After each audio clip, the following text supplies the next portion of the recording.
कहानी का पूरा आनंद लेने के लिए कहानी के पिछले भागों को सुनना ना भूलें। कहानी के पिछले भागों का लिंक आपको नीचे कमेंट बॉक्स और डिस्क्रिप्शन बॉक्स में मिलेगा। तो चलिए आगे की कहानी शुरू करते हैं। जय श्री कृष्णा, जय श्री राधे, ओम नमः शिवाय, जय माता दी। और हाँ, इस बात की खबर किसी को न लगे, आज सुकन्या की रहस्यमय प्रथा नहीं होगी, क्योंकि वह पद्मनी जीजी की ही गुप्तचर है, जिसे उन्होंने हम पर नजर रखने के लिए शादी का नाटक रचाया है। उसकी बातों पर मत जाना, कल मुझे ऑफिस जाना है, अर्जुन ने कहा। पर देवर जी, कल तो आपकी सुहागरात है, वो कैसे रुकेगी? भाभी, ये काम भी तुम ही करो, मैं अदिति का अधिकार किसी से ना बांट सकूं। सुकन्या को आप संभालो, नींद की दवाई देनी पड़े तो दो, मैं तो उसके हाथ भी ना लगाऊं। मेरे जीवन में अदिति के अलावा कोई नहीं आएगा। अगर थारी बात सच है अर्जुन, सच ही होगी, नहीं तो सुरंग, मैदान, सड़क और सीढ़ियां क्यों बनते? बेचारी नहीं दुल्हन, कितने भलो बुरो कह दियो मैंने, दर्द ना समझी उसका। सावित्री बेबसी से देख रही थी। माँ, अदिति के पिता तो सब समझ गए थे उस दिन जब हम मंदिर गए थे। उन्होंने कहा था कि कोई मंदिर रात में ना खुले, ये रहस्यमयी प्रथा तो कोई रहस्य ही लगे है, इसीलिए वह अदिति को ले गए। अर्जुन ने अब अदिति के जाने का सच बताया। ओ तो छोरा, अब तू जो भी करे सोच समझ कर करे, था के ऊपर कोई संकट ना आवे। भगत सिंह ने हरी झंडी दिखा दी थी। तो भाई, आप पहले मेरा ये काम कर दियो। कल कल पद्मनी जीजी यहीं धरना देगी, तो मैं तो बाहर जा नहीं पाऊंगा। और भाभी, आप कल ध्यान रखना। माँ, बाबूजी, आप किसी से कुछ मत कहना, बस ने सबको सचेत करते हुए समझा दिया था। सब लोग सोने चले गए। सुबह सुबह ही पालकी आंगन में उतर चुकी थी। सुकन्या रहस्यमयी प्रथा से लौट आई थी। आज पद्मनी जीजी ने वैसा तहलका नहीं मचाया जैसा अदिति के समय मचाया था। ले अर्जुन की माँ, प्रथा को थाल देख, क्या प्रसादी मिली है। सावित्री ने थाल खोला।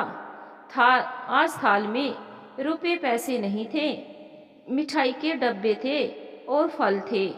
सावित्री को मन ही मन अर्जुन की बात सच लग रही थी। अरे ये मुंह फुला क्यों बैठी है? दूजा ब्याह है थारे छोरे को। पहले ब्याह में भर भर कर सोना और पैसा मिला था, बार बार कौन मिले। पद्मनी जीजी की कड़क आवाज गूंजी। माँ, मेरा कमरा कहाँ है? मैं कहाँ जाऊं? मैं आराम करना चाहूं थोड़ी देर। सुकन्या बीच में बोल पड़ी थी। सुकन्या कमरे में चली गई और पद्मनी जीजी सावित्री को रस्में करने के आदेश देने लगी। उनके साथ चलने वाली लुगाइयों ने आंगन बीच डेरा डाल रखा था। रात भर वहां उनके नौकर पद्मनी जीजी के पास आकर बैठ गए थे। गणपत, कोई खबर? अर्जुन ने कोई उत्पात तो नहीं मचाया? नजर रखी ना तुम लोगों ने, या सोते रहे? पद्मनी जीजी दांत पीसते हुए धीमे स्वर में बोली। मौत आई है के मारी? आपको हुक्म बजायो सारी रात, पलकी भी न झपकाई। आपको विश्वास तोड़वे की हिम्मत कोनी। पर एक बात खटकी मन ने। गणपत इधर उधर देखकर फुसफुसाते हुए बोला। के बात? मैं दरवाजे पर ही टिको रहो। ठहर, मैं चालू बाहर, अब मैं घर जाऊं, रात में फिर आनो है। ठीक है जीजी, जैसो हुक्म। गणपत पद्मनी जीजी के साथ बाहर आ गया। उधर राघव कुर्सी पर बैठा ऊँग रहा था। रात भर की नींद अब हावी हो चुकी थी। राघव, एक कड़क आवाज गूंजी। वह चौंक कर उठा। तने कछु बताना है तो बता, नहीं तो घर जा और आराम से सो, रात में पहरो देनो है। हाँ जीजी, रात में पूरा परिवार जाने के बात कर रहे थे। सब कई घंटा कमरे में बंद थे। मैं कान लगा सुनने की कोशिश करी, पर बात समझ न आई। पर शहर को नाम सुनो मैंने, वो भी माधव के मुंह से। ठीक है, अब जाओ तुम लोग, और दीपू को भेज हमारे पास।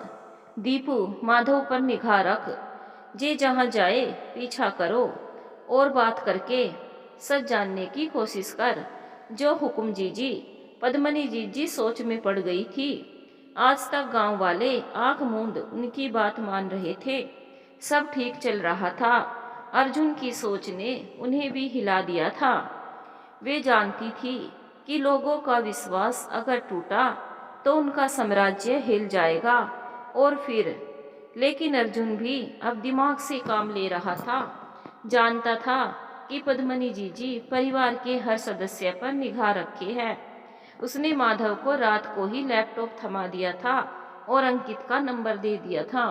माधव जब फारिग होने के लिए खेतों की ओर चला तो गणपत और राघव बतिया रहे थे। उन्होंने इस बात पर ध्यान नहीं दिया और माधव सवेरे ही शहर की ओर निकल गया।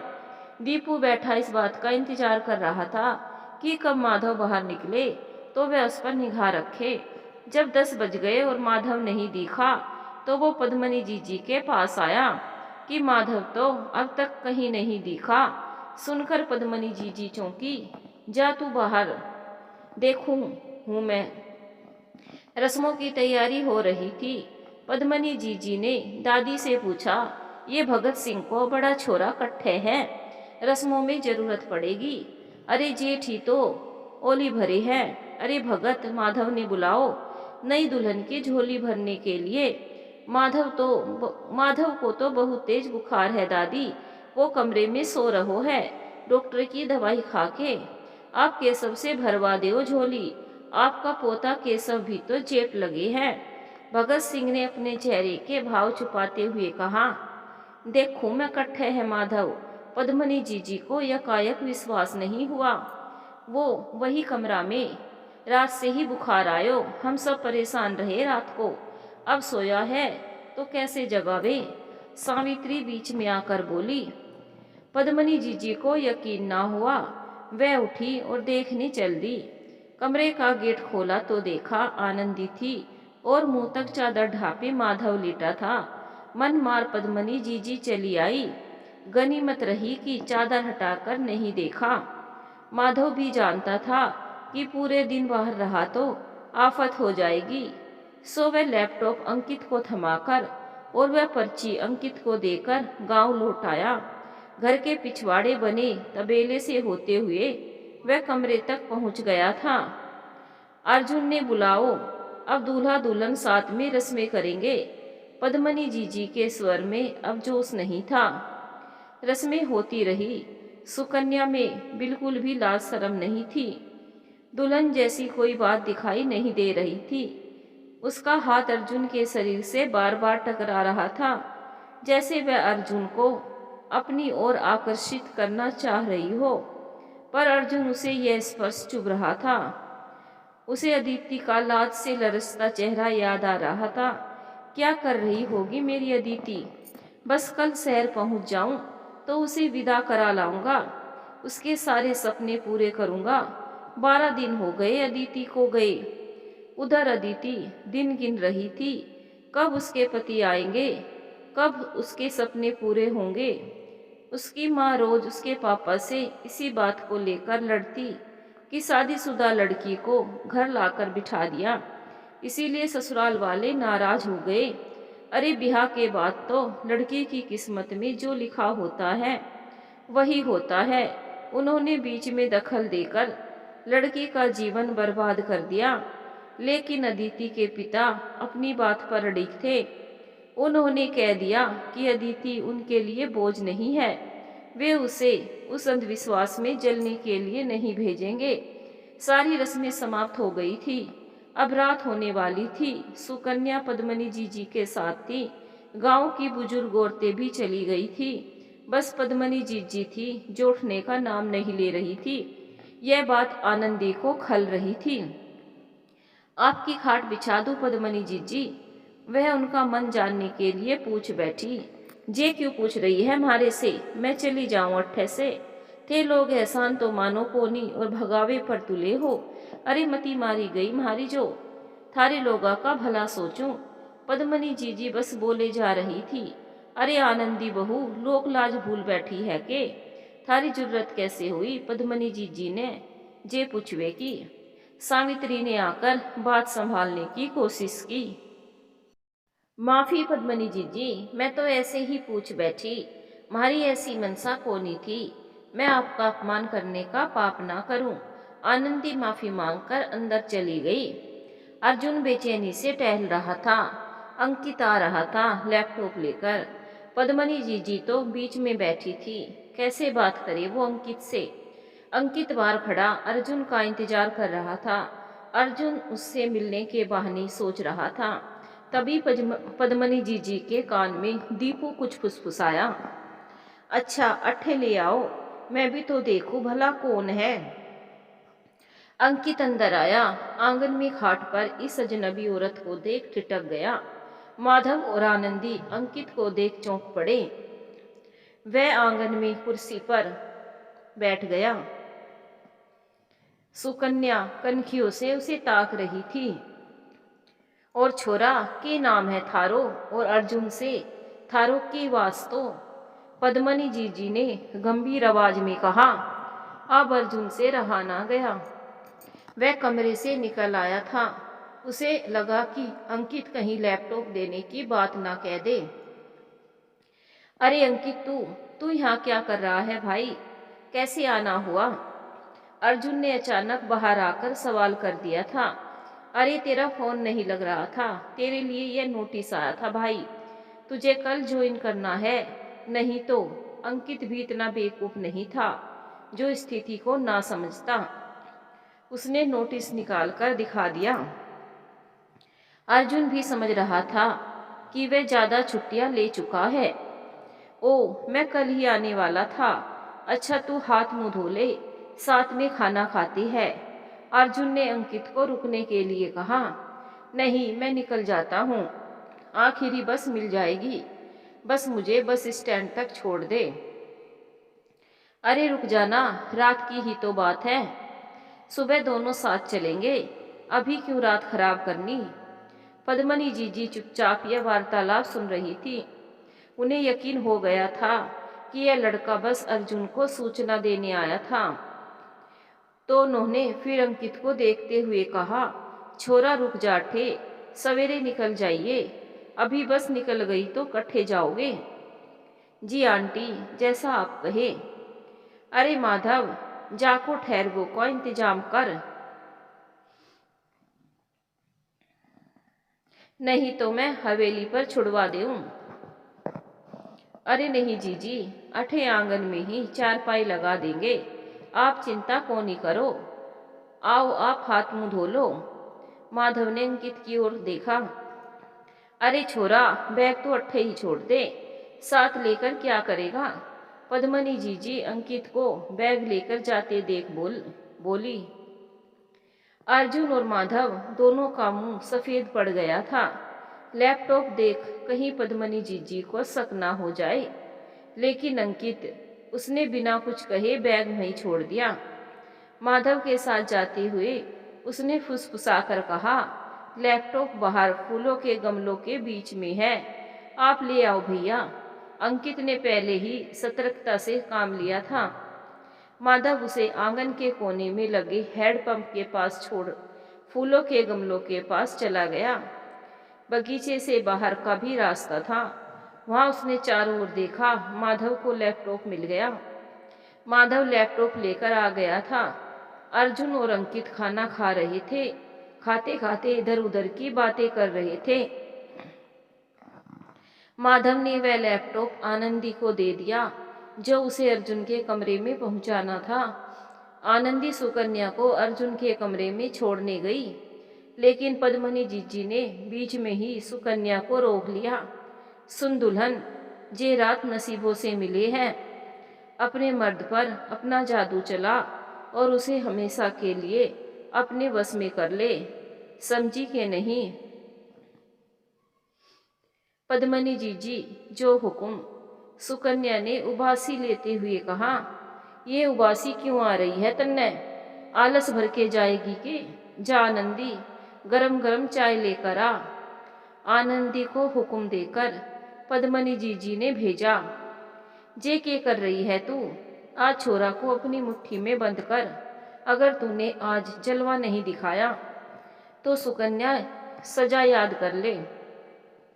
तेरी माफी तेरे हुनर पर टिकी है, गलती एक बार होवे है, समझी? आप निश्चिंत रहो जीजी, उबासिया लेती सुकन्या ने कमरे की ओर देखा। लो चाय पियो और चलो, मने और भी काम निपटानो है। आनंदी ने सुकन्या को चाय का कप थमाया।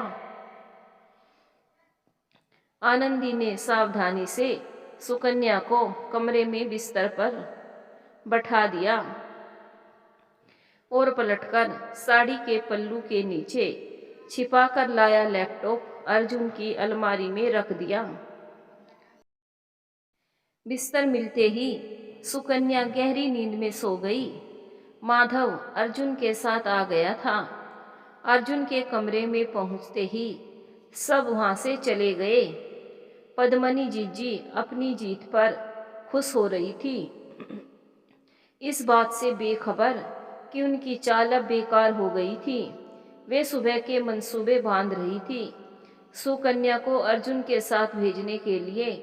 उधर अर्जुन ने लैपटॉप खोला और पिछले दिनों की रिकॉर्डिंग देखने लगा, पर उसे निराशा हाथ लगी। उसे कोई भी ऐसी गतिविधि दिखाई नहीं दी जिसको लेकर रहस्यमयी प्रथा पर आपत्ति की जा सके। वह परेशान सा घूमने लगा, कहीं उसने सुकन्या से ब्याह कर अदिति के साथ अन्याय तो नहीं कर दिया। अदिति को जब पता चल पड़ेगा तो क्या वह उसे माफ करेगी? आज तो सुकन्या को उसने नींद की दवा दिलवा दी, लेकिन आगे कई सवाल खड़े थे मुंबाई। उसे जल्द ही कुछ करना होगा। उसका संदेह झूठा नहीं हो सकता। वहाँ कुछ तो है। आखिर इतनी तगड़ी सुरक्षा व्यवस्था का क्या मतलब है? इसके लिए तो उसे वहाँ जाना ही होगा, लेकिन कैसे? वहाँ जाने के लिए कहीं से तो अनुमति मिलती होगी। उसे इस सब का पता लगाना ही होगा। कैमरों के भरोसे नहीं बैठा जा सकता। क्या सुकन्या को कुछ पता होगा या फिर पद्मनी जीजी को ही भरोसे में लूं? लाख सोचने पर भी उसे रास्ता नहीं मिल रहा था। रात के 2 बज गए थे। उसका सिर भारी हो रहा था। लैपटॉप पर कैमरे की रिकॉर्डिंग बराबर चल रही थी। अचानक उसने देखा कि वहाँ कुछ लोग दिखाई देने लगे। अच्छे भले सूट बूट पहने लोग जो उस कमरे में चले गए थे। कौन थे वो लोग? क्या करने आए थे? उसे मंदिर में भी कैमरा लगाना चाहिए था। पता चलता कि मंदिर में आज रहस्यमय प्रथा है कि नहीं। सुबह तक वह आंख गड़ाए बैठा रहा, पर कुछ और पता नहीं चला। सुकन्या की नींद शायद पूरी हो गई थी। उसके जागने से पहले ही उसने लैपटॉप बंद किया और पलंग के एक कोने में लेट गया। सुकन्या उठी और अंगड़ाई लेकर बाहर निकल गई। पद्मनी जीजी ने तुरंत उसे अपने पास बुलाया। तूने छोरा को कर लियो ना अपने बस में? अर्जुन पर मुहर लगाई के नहीं? पद्मनी जीजी ने फुसफुसाकर पूछा। पद्मनी जीजी, मारे से ऐसी बात को नहीं करो। इतना कहकर सुकन्या चुप हो गई। उसे मालूम था कि सच्चाई सामने आते ही पद्मनी जीजी रौद्र रूप धारण कर लेगी। सुकन्या को अर्जुन पर दया आ रही थी। बेचारा पद्मनी जीजी के जाल में फंस गया था। देख सुकन्या, मारे से झूठ बर्दाश्त को नहीं होवे। थारे ऊपर मैंने कितना पैसा खर्च किया है, तन्ने अंदेशों को है कि नहीं? जे छोरा मन में शंका पाले घूम रहो है, मेरी लंका में आग लगाना चाहे, तन्ने उस पे काबू पानो है, समझी? थे चिंता को नहीं करो, मेरे वश में है वो। आपके ऊपर आँच को नहीं आवेगी। आप हमारे पर भरोसा करो। एक दिन मैं जो बन पड़ो हमारे से सो कियो। अर्जुन तैयार हो रहा था। आज उसे नौकरी पर जाना था। मन ही मन सोच रहा था कि आज ही अदिति से मिलेगा, जाकर उसे शहर में अपने साथ रखेगा। छोरा तनिक ठहर कर जा, दुल्हन थारे साथ जावेगी और साथ में दीपू भी। सेवक की जरूरत पड़ेगी। दुल्हन ने, दीपू थारे घर में सेवक का काम करेगा। पर पद्मनी जीजी, इसे मैं अगली बार ले जाऊंगा, अभी तो मुझे जल्दी पहुंचना है, 2 घंटा तो रास्ते में लग जाएंगे। देख भगत सिंह, थारो छोरा तुम्हारी बात सुने को नहीं, पर इतनो जान लो कि दुल्हन ब्याह के बाद बिना मर्द के निके कौन लागे। आपने छोरा ने समझा और दुल्हन समान बांध जल्दी। पर पद्मनी जीजी, मैं पिछले 15 दिन से यहाँ हूँ, आप समझो ना ये बात। घर में कुछ भी नहीं है, वहाँ तैयारी तो करनी पड़े है। अर्जुन ने विवशता से अपनी बात कही। हाँ तो मन ने बता, दीपू सब सामान छोड़ देगा। दुल्हन तू सामान बांध, अपने पति को अकेलो नहीं छोड़नो है, समझी। पद्मनी जीजी अदिति के वापस आने की हर गुंजाइश को खत्म कर देना चाहती थी। छोरा बहस मत कर, पद्मनी जीजी की बात सुन ले जा अपनी पत्नी ने। थारी जिद ने पहले ही कम बवाल मचायो है के समझ में कोनी आवे तन्ने जे बात। भगत सिंह ने गुस्से से कहा। वह जानता था कि अर्जुन अगर जिद करता रहा तो पद्मनी जीजी पता नहीं क्या करेगी। अर्जुन तैयार हो गया, 7 बज रहे थे। वह निकलने को हुआ तो माधव ने उससे पूछा, कुछ मिला क्या? अर्जुन ने नहीं में सिर हिलाया। तू बता, करने के है? मैं थारे साथ हूँ, अकेलो मत समझे अपने आप को, हम मिलके समस्या का हल निकाल लेंगे। माधव ने उसके कंधे पर हाथ रखा। चल अर्जुन, देर हो रही है, बस निकल गई तो पहुंचने में मुश्किल हो जाएगी। दरवाजे पर कार लेकर दीपू आ गया था, जो कार दहेज में आई थी। अरे दुल्हन साथ में है, कार से जाओ तुम लोग। दीपू, तू सारी व्यवस्था करके सांझ को वापस आना। अर्जुन मन मारकर सुकन्या के साथ शहर आ गया। उसने सुकन्या से एक शब्द भी नहीं कहा था। यह बात सुकन्या को खर रही थी। 1 घंटे बाद वे घर के सामने थे। 2 कमरे का छोटा सा घर, अंकित भी साथ ही रहता था। भाई, मैं कल तक अपनी व्यवस्था कहीं और कर लूंगा, अंकित ने संकोच करते हुए कहा। क्यों, तू यहीं रहेगा मेरे साथ, इसमें किसी को कोई ऐतराज नहीं होना चाहिए। अर्जुन ने सुकन्या को हिकारत भरी नजरों से देखते हुए कहा। सुकन्या भले ही पद्मनी जीजी की चेली थी, पर औरत का दिल था उसमें। उसे अर्जुन के लिए बुरा लग रहा था। वह पद्मनी जीजी का विरोध नहीं कर पाई थी, पर अर्जुन के गुस्से और नफरत ने उसे सच्चाई पर ध्यान देने को विवश कर दिया था। अर्जुन और अंकित चले गए थे। दीपू सामान लाने चला गया। सुकन्या ने पूरे घर की सफाई की। सफाई करते समय उसे एक तस्वीर मिली, जिसमें अर्जुन और अदिति दूल्हा दुल्हन के वेश में थे। अदिति की भोली सूरत देख सुकन्या को अर्जुन का गुस्सा समझ में आ गया, पर विवश थी कि कैसे अर्जुन की मदद करे। उधर अर्जुन को ऑफिस में बहुत डांट खानी पड़ी। आखिरी वार्निंग थी कि यदि उसने नौकरी पर ध्यान नहीं दिया तो उसे सस्पेंड कर दिया जाएगा। पूरा दिन ऑफिस में रहने के बाद उसके कदम अनायास ही अदिति के घर की ओर उठ गए। अपने दामाद को आया देख सीमा जी तो खुशी से पागल सी हो गई। अदिति का उदास और उतरा चेहरा शर्म से खिल उठा। चाय नाश्ते की तैयारी चल रही थी। मनोहर लाल जी अर्जुन को आया देख खुश थे। आगे की क्या प्लानिंग है जमाई बाबू, उन्होंने पूछ ही लिया। पापा जी, मुझे आपसे अकेले में एक जरूरी बात करनी है, यदि आपको परेशानी ना हो तो। अरे तो यह तो मेरी धर्मपत्नी ही है, इनसे क्या चोरी, बोलो आप। नहीं पापा जी, मुझे आपसे अकेले में ही बात करनी है। अर्जुन ने देख लिया गेट के पीछे से झांकती हुई अदिति को। अच्छा, अब आप कह रहे हो तो जरूरी बात ही होगी, आओ टहलने चलते हैं। अदिति का चेहरा घबराहट से सफेद पड़ गया था। वही उसकी माँ के मन में हजारों शंकाएं उठ खड़ी हुई थी। जैसे ही वो लोग घर से गए, सीमा जी अदिति पर बरस पड़ी थी। कहा था अपने पति से फोन पर बात कर। नहीं, मेरी बात तो सुननी नहीं है। अब पता नहीं क्या बात करनी है उन्हें। अरे छोड़ दिया तुझे तो जहर खाकर मरना पड़ेगा हमको। पहले ही 100 तरह की बातें कर रहे हैं सब। अदिति की आंखों से आंसू बह रहे थे। उसे समझ नहीं आ रहा था कि उसका अपराध क्या है, जो उसकी अपनी माँ उसे खरी खोटी सुना रही है। पार्क में पहुंचकर दोनों बैठ गए थे। अर्जुन ने मोहनलाल जी से कहा कि आप नाराज मत होना, पहले आप मेरी पूरी बात ध्यान से सुन लो, तब कुछ कहना। मैं चाहता हूँ कि आप मेरी व्यवस्था को समझकर सही मार्गदर्शन करें। रात के 9 बज गए थे।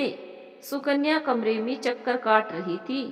अंकित आ गया था और अपने कमरे में था। सुकन्या ने खाने की थाली लगाकर उसे दे दी थी, लेकिन अर्जुन का अब तक पता नहीं था। वह बार बार दरवाजा खोलती और बंद करती। उसे नींद आ रही थी। उसने खाना खाया और बिस्तर पर लेट गई।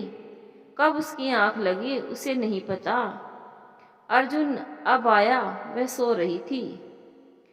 अंकित का फोन कर उसने दरवाजा खुलवा लिया और वह अंकित के कमरे में ही जाकर सो गया था। उस रात भी अर्जुन को उस वीडियो में कुछ भी दिखाई नहीं दिया। एक एक दिन 100 साल के बराबर लग रहे थे उसे। अगर यही सब चलता रहा तो अदिति, हाय उसका मासूम चेहरा कितना उदास था। 2 बात भी ना हो सकी उससे। क्या सोच रही होगी वह, गैर जिम्मेदार और भी न जाने क्या। मुझे इस समस्या को खत्म करना ही होगा। वह अदिति के सिवा अपने जीवन में किसी को स्थान नहीं दे सकता। देर से आया था अर्जुन, फिर भी नींद आंखों से कोसों दूर थी। अदिति के पिता को उसने क्या बताया और जानने के बाद उनका रवैया क्या रहा, यह बात तो अर्जुन ही समझता था। मोहनलाल जी जब अकेले में पहुंचे तो सीमा जी ने अपना सिर पीट लिया। उन्होंने बिना सोचे विचारे भविष्य की अनेक आशंकाओं का प्रलाप जोर जोर से करना शुरू कर दिया। अदिति बुरी तरह से घबरा गई थी। पति क्यों ना मिले उससे, छोड़ दिया क्या? हे भगवान, अब तो प्राण देने के अलावा कोई रास्ता नहीं। मर जाऊंगी तो सबकी चिंता दूर हो जाएगी। यही सोच उसने अपने कमरे का दरवाजा बंद कर लिया। और तुम चुप रहो भगवान, बच्ची के विषय में सोचो। माँ होकर उल जुलूल बक रही हो। अदिति बिटिया इधर आओ। कोई जवाब ना मिलने पर वे अदिति के कमरे की ओर गए। दरवाजा पीटने पर जब अदिति ने द्वार नहीं खोला तो उन्होंने दरवाजे में जोर जोर से धक्का दिया। सामने का दृश्य दिल फाड़ देने वाला था। अदिति हाथ में ब्लेड लिए खड़ी थी, अपने हाथ की नस काटने जा रही थी। बेटा ये सब क्या है? आओ आ जाओ, ये ब्लेड फेंक दो बेटा, संभलो।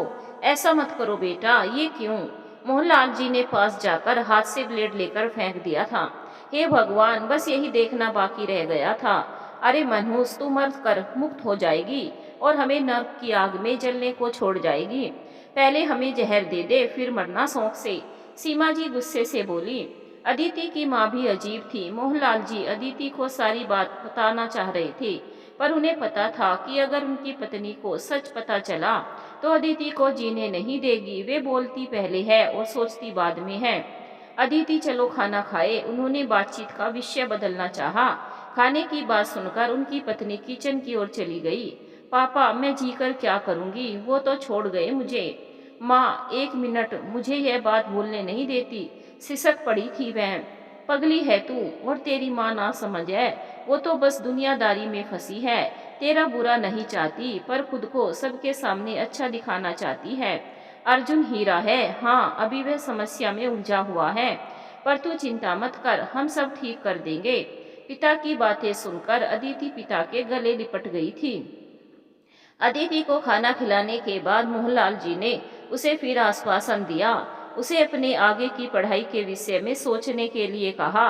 उसके बाद वे अपने कमरे में आए। तुम उस बेचारी को क्यों कोसती हो? तुमने ही उसे जन्म दिया है, फिर ये सौतेलापन क्यों? अभी उसका समय ठीक नहीं, तो क्या हम लोग भी उसका साथ न दे? आज चंद मिनट की देरी हो जाती तो अदिति को खो देते हम। क्या हो गया है तुम्हें? मोहनलाल जी ने सीमा जी के कंधे पर हाथ रखते हुए पूछा। अर्जुन के लिए हर पल भारी था। वह सामान्य इंसान था, कोई सुपर हीरो नहीं जो इस समस्या का तोड़ चुटकी बजाते ही निकाल ले। उसने अब तक हर संभव कोशिश की थी, लेकिन वह इस माया जाल को कैसे तोड़े, उसे समझ नहीं आ रहा था। अंकित ने जितनी सहायता करनी थी कर दी थी। वह अपने परिवार के भरण पोषण के दायित्व से घिरा सामान्य सा व्यक्ति था। इससे ज्यादा वह सोच नहीं पा रहा था। इसीलिए अर्जुन ने मोहनलाल जी को सारी बातें बता दी थी।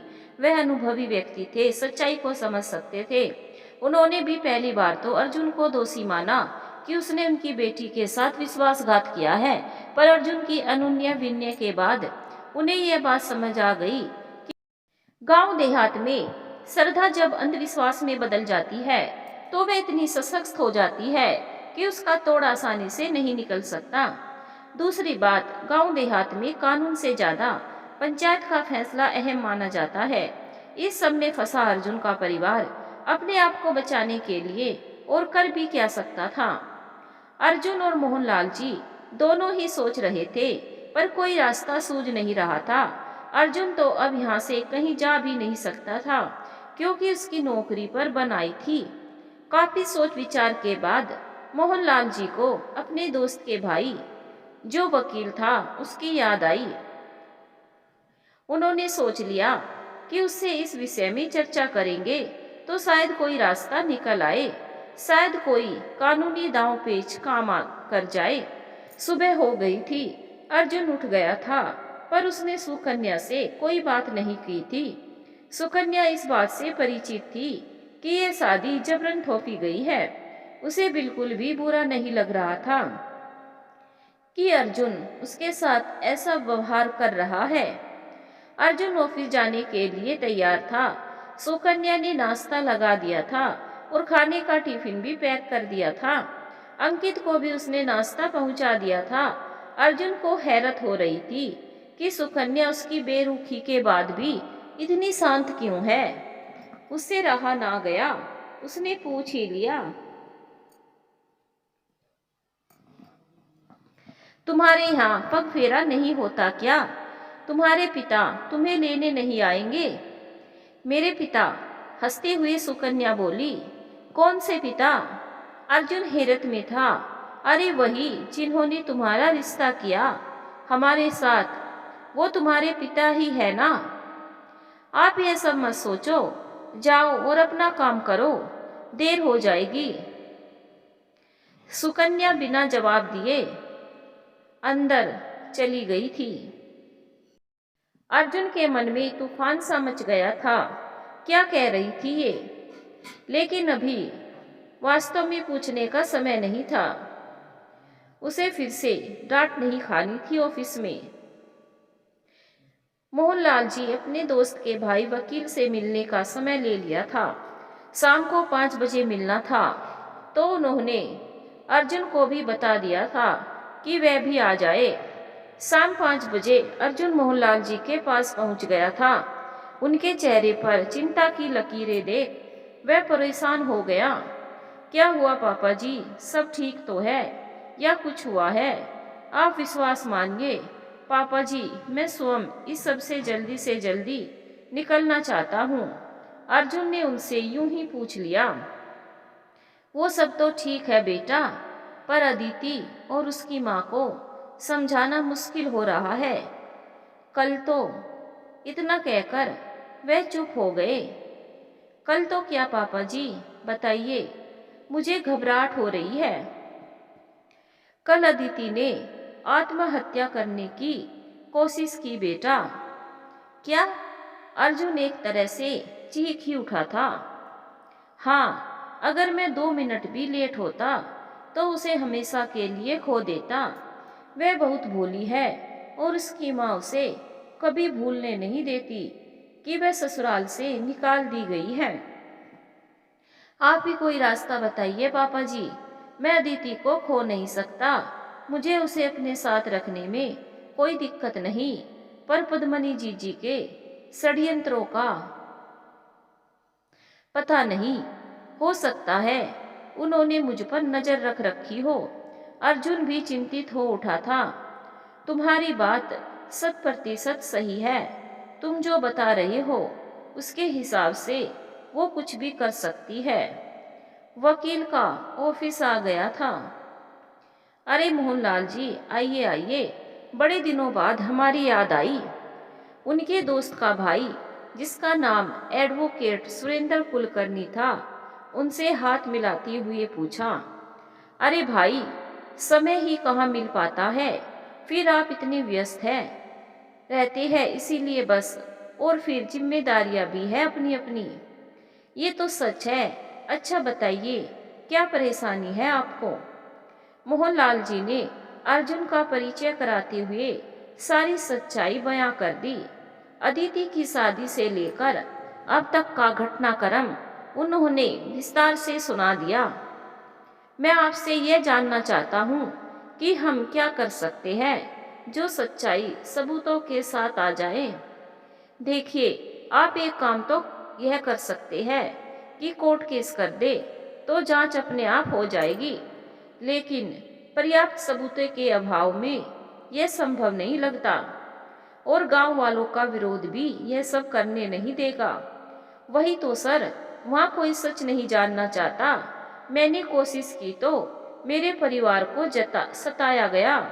अर्जुन ने कहा, हम एक काम कर सकते हैं कि प्राइवेट डिटेक्टिव एजेंसी से संपर्क कर सकते हैं। वे इसका रहस्य पता लगाएंगे। कुछ सबूत हाथ लगे तो यह गोरख धंधा सामने आ जाएगा।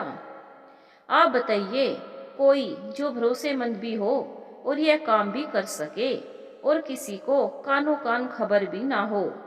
मोहनलाल जी उनकी ओर उम्मीद भरी निगाहों से देख रहे थे। सुरेंद्र जी ने उन्हें डिटेक्टिव का पता दे दिया था। उन्होंने आश्वासन दिया कि वे स्वयं उससे बात भी कर लेंगे। अर्जुन और मोहनलाल जी वहां से लौट आए थे। घर जाने से पहले अर्जुन ने अदिति से मिलने का मन बना लिया था। पापा जी, क्या मैं अदिति से मिल सकता हूँ? मैं माँ का भी शक दूर कर देना चाहता हूँ। हाँ, तुम अदिति से भले ही मिल लो, पर तुम्हारी सासू माँ के शक में मैं भी आज तक दूर नहीं कर पाया, तो वह तो तुम सोचना ही छोड़ दो। उन्होंने हंसते हुए कहा, पापा जी, मैं सोच रहा था कि किसी तरह एक कैमरा मैं मंदिर के अंदर भी लगा दूं, तो शायद सच्चाई सामने आ जाए। तुम अब इस सब में मत उलझो। तुम्हारा सकुशल रहना अदिति के लिए और तुम्हारे परिवार के लिए बहुत जरूरी है। अब यह सारा काम वे लोग कर लेंगे। अगर यह काम इतने दिनों से हो रहा है, तो पहले उनके जाल को समझना होगा। यह सिर्फ कैमरे लगाने से नहीं होगा। ये बात तो है पापा जी। उनके षड्यंत्र में फंसने के बाद ही मुझे पता चला कि वे कितनी सफाई से अपना जाल बुनते हैं। इसीलिए तो कह रहा हूँ कि उनको यह एहसास मत होने दो कि तुम अब भी कुछ गलत कर रहे हो, और आज के बाद घर भी मत आना। अदिति को मैं मिलवा दिया करूँगा। वैसे भी उसकी पढ़ाई शुरू करवाऊंगा, तो कॉलेज में मिल लेना उससे। अर्जुन और मोहनलाल जी को देख सीमा जी खुश हो गई। आज उनका बर्ताव अपेक्षाकृत नरम था। जाओ बेटा, वो है अदिति का कमरा, मिल लो जाकर। अर्जुन के पास जाकर दरवाजा खटखटाया। अदिति पीठ किए बैठी थी। दरवाजे पर आहट सुन बिना मुड़े ही बोली, मुझे नहीं खाना है कुछ भी माँ। आप क्यों परेशान हो रही हैं? क्यों नहीं खाना है, मुझे बताओगी? अर्जुन का स्वर सुनते ही वह घूंघट खींच उछलकर खड़ी हो गई। उसका बदन थर थर कांपे जा रहा था, दिल जोरों से धड़क रहा था। अर्जुन पास गया और घूंघट हटाया और बोला, कब तक ऐसे शर्माओगी? आओ, यहाँ तुमसे बात करनी है। लाज के मारे अदिति की आंखें बंद हुई जा रही थी। गालों पर लाली फैल गई थी। उसका चेहरा कुम्हलाया हुआ था। वह काफी कमजोर सी लग रही थी। ये क्या हाल कर लिया है तुमने? तुम्हें अपने पति की जरा सी भी चिंता नहीं? जानती हो ना, मैं तुम पर जान न्यौछावर करता हूँ। अर्जुन ने प्यार भरे स्वर में कहा। तो आप मुझे ले क्यों नहीं जाते? आपके बिना कौन है मेरा? ले जाऊंगा, लेकिन जब तक ले नहीं जाता तब तक तो ठीक रह सकती हो। बताया मुझे पापा जी ने। तुमने एक पल भी नहीं सोचा मेरे बारे में। आपको भी पता चल गया। गालों पर आंसू लुढ़क आए थे। अर्जुन ने पास जाकर आंसू पोंछे और अदिति को आलिंगन बंद कर लिया। अदिति के तड़पते मन को जैसे सुकून मिल गया था। उसका दुख अर्जुन की छाती को भिगो रहा था। निशब्द थे दोनों। अरे दामाद जी कहाँ है? मैं चाय बना लाई थी। चाय नाश्ता मेज पर रखकर वे इधर उधर देखते हुए बोली। चुपचाप यहाँ बैठ जाओ। वे दोनों अंदर है, कर लेने दो उन्हें बात। भगवान ने चाहा तो बहुत जल्दी सब ठीक हो जाएगा। उन्होंने पत्नी को चुप रहने का इशारा किया। अदिति का मन शांत हो गया था। अर्जुन के सीने से लगे हुए उसने धीरे से कहा, आपकी बहुत याद आती है जी। मुझे भी। पर जल्दी सब ठीक हो जाएगा। तो मुझसे वादा करो कि ऐसी गलती फिर नहीं करोगी। नहीं करूंगी। पर आप मुझसे मिलने आओगे ना? नहीं, पद्मनी जीजी के लोग मुझ पर निगाह रख रहे हैं। वो तुम्हें नुकसान पहुंचा सकते हैं। तुम कॉलेज जाना शुरू करो, फिर हम मिल लिया करेंगे। वो ऐसा क्यों कर रही है? मैंने उनका क्या बिगाड़ा है? वो सब छोड़ो, अब मैं चलता हूँ। अपना ध्यान रखना। करीब आधा घंटे बाद वह बाहर आ गया। सीमा जी ने उसे चाय नाश्ता करने के लिए कहा तो वह बस इतना ही कह सका। मैं बस चाय पीकर निकलता हूँ, काफी देर हो गई है। हाँ तुम निकलो, मैं तुम्हें बता दूंगा कोई काम होगा तो। मोहनलाल जी ने कहा। आगे क्या होगा? क्या रहस्यमय प्रथा का भेद खुल पाएगा? क्या अदिति अर्जुन की जिंदगी में दोबारा आएगी? तो फिर सुकन्या का क्या होगा? आगे की कहानी सुनने के लिए चैनल को सब्सक्राइब जरूर करें। वीडियो को लाइक भी जरूर करें। मिलेंगे कहानी के अगले भाग में। धन्यवाद दोस्तों।